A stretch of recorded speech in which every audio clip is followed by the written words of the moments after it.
El cuatrenio pasado, yo fui víctima de una erradicación de un caso politiquero aquí en la Comisión de Ética de la Cámara de Representantes. Me sometí al proceso que duró 1 año y medio y que conste que en mi caso no encontraron señalamiento alguno y no me dieron ni siquiera una amonestación porque obviamente no procedía. Y es bueno siempre que las personas tengan la oportunidad de escuchar, porque luego de que el periódico hace escarnio con las personas, luego esos mismos periódicos no reseñan lo que pasó en el caso. Eso me pasó a mí. Todos los titulares de 20 cosas, diciendo cosas que nada de eso era correcto, pero ninguno publicó el resultado de que había sido algo que pasó todos los procesos, que se hizo en el orden, y eso los periódicos no lo reseñaron. Y lo traigo porque uno haciendo la investigación, pues me encontré con esta noticia del 2007 de Primera Hora, donde estaban solicitando que la honorable Nélida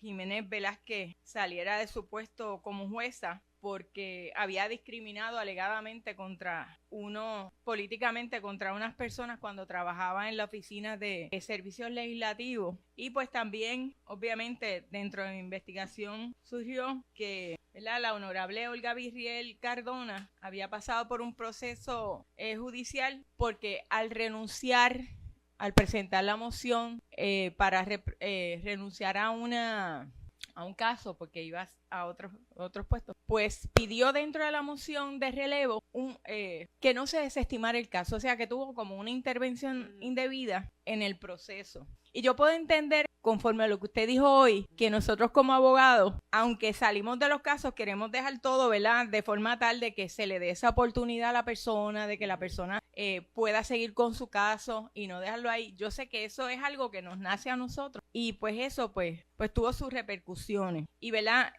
veo su historial y mis respetos para las dos.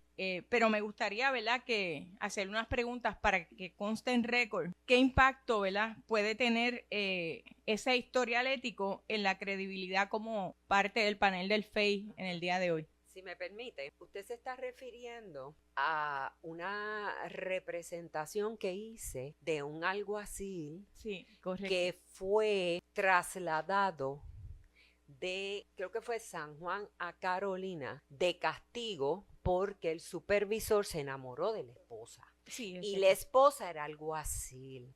Y entonces movió a este señor que tenía hijos pequeños y todo. ¿Qué sucede? Que lo que ocurre es que el Poder Judicial no tiene academia judicial, pero ¿qué sucede? No tiene un personal que nos pueda adiestrar a cómo uno expresarse en una moción de renuncia de representación legal.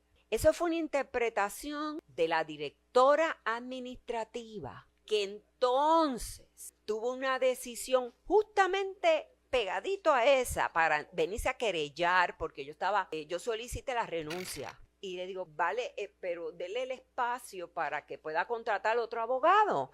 Ella presentó una querella ética. Lo que ocurre es que esa misma administradora, Sony B, a un juez yo estaba en el primer panel, estaba el licenciado Carlos López Feliciano, que le decían Rambito, era superintendente, y emitimos una decisión, el panel, revocando a este juez en un desacato a un abogado criminalista. Entonces el juez dijo que era una opinión pusilánime. Se dirigió a la opinión judicial del Tribunal de Apelaciones como opinión pusilánime. No fue castigado por el Poder Judicial y gracias a que el licenciado López Feliciano se retiró, fue él directamente al periódico. Eso le costó la posición a la directora administrativa.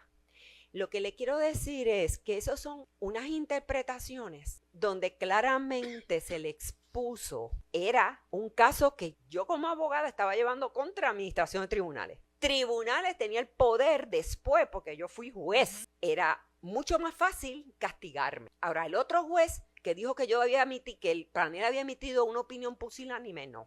Entonces, ¿qué ocurre? No nos enseñan, venimos de práctica privada, cómo expresarse o si se lo da uno a la división legal. El señor alguacil iba a quedarse sin caso. Entonces, comparece Olga Virriel Cardona, pues al yo decir, suplicamos que se le dé tiempo para que contrate otro abogado, por eso me señalaron una falla ética. Sí, que se después... por eso lo vi pero lo traigo porque sé cómo debe haberse sentido, porque cuando son casos, por lo menos en el caso mío, que fue pura politiquería, es fuerte enfrentarse a la prensa, a la gente, y después nadie dice, mira, aquí verdaderamente no hubo señalamiento, todo se hizo correcto. Eso en los periódicos eso no aparece Lo después. que pasa es que los jueces no pueden en ningún momento defenderse. No, por eso, pero que el periódico que trajo la noticia debería después llevar la información correcta. Pero eso pasa todos los días en Puerto Rico. Pero gracias a que el licenciado López Feliciano sí compareció en mi defensa. Sí. Yo no se lo pedí y él expuso, porque ese periódico o esa opinión que habla sobre que me hicieron una amonestación porque y que escribí como abogada. No sé cómo iba a escribir, cómo.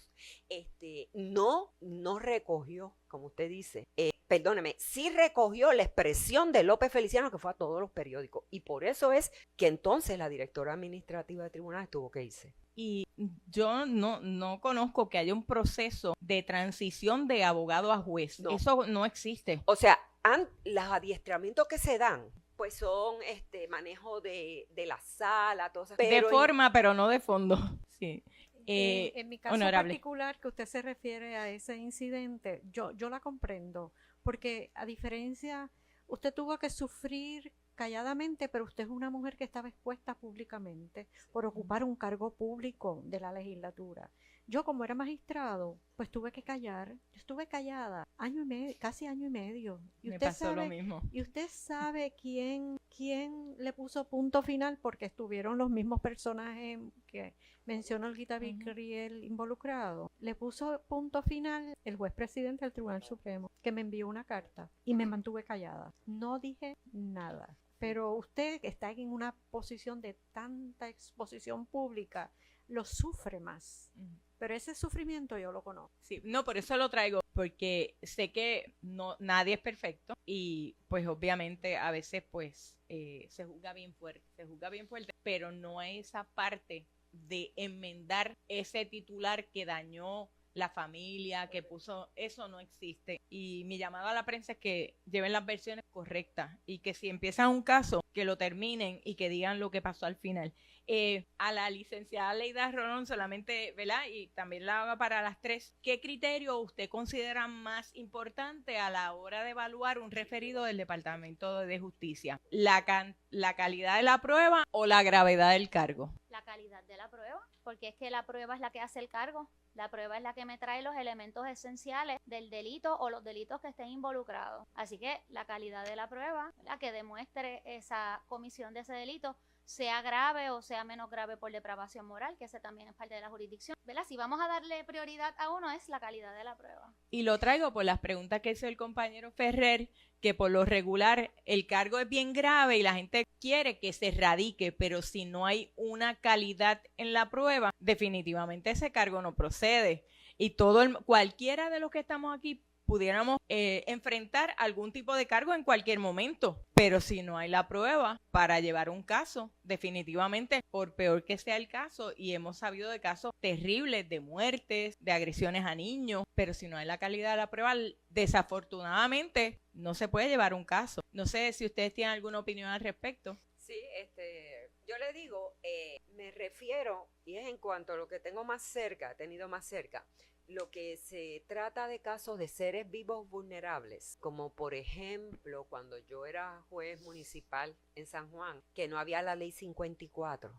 Y entonces estas víctimas de violencia doméstica, yo vi una que la trajeron en silla de ruedas al policía, estuvo en coma 2 semanas, tenía el hematoma en la cara más grande que yo he visto en mi vida. Y cuando pregunté, era de madrugada, ¿qué cargos de delito grave? Porque tiene que autorizar un fiscal, no puedo ser yo inventarme, no, un fiscal. Agresión agravada, yo le dije, no, revise con el fiscal, porque eso es tentativa de asesinato, pero es una víctima vulnerable que no teníamos la ley 54. Similar ocurre con los niños. Yo tuve como juez municipal en San Juan esta pareja, ella embarazada, cuando veo así, está acompañada de un trabajador social. En la entonces Servicios Sociales me pide custodia del bebé por nacer. Y yo, ¿cómo?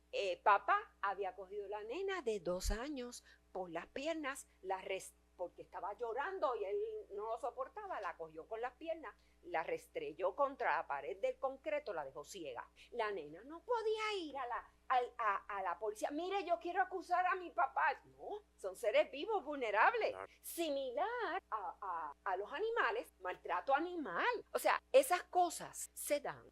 Somos seres humanos, estamos intentando, por ejemplo, la legislatura tuvo la ley 154, la ley 54. Es en el manejo que tenemos entonces que ajustarnos y trabajar. Nosotros los profesionales del derecho sabemos que los casos, por eso los delitos graves son, no es nada más el FEI el que intervienen fiscales que se supone van a escena de crimen, van a dar las instrucciones para entonces tú tener la prueba que se sostenga por los elementos de delito que el legislador ha incluido en el Código Penal y en diversas legislaciones, ¿ves? Así que yo coincido plenamente con mi compañera Leila Rolón. Es la calidad de la prueba, es lo que primordialmente uno va a mirar y a ocultar y a escudriñar, porque no es que se la presente, es que usted la tiene que escudriñar y ver dónde están las contradicciones, dónde están, hay que estudiar. Aquí es un trabajo de estudiar constantemente y de leer, y no tenerle miedo a los papeles. Al que no le guste leer, esto no le va. Gracias. Mis respetos para las tres.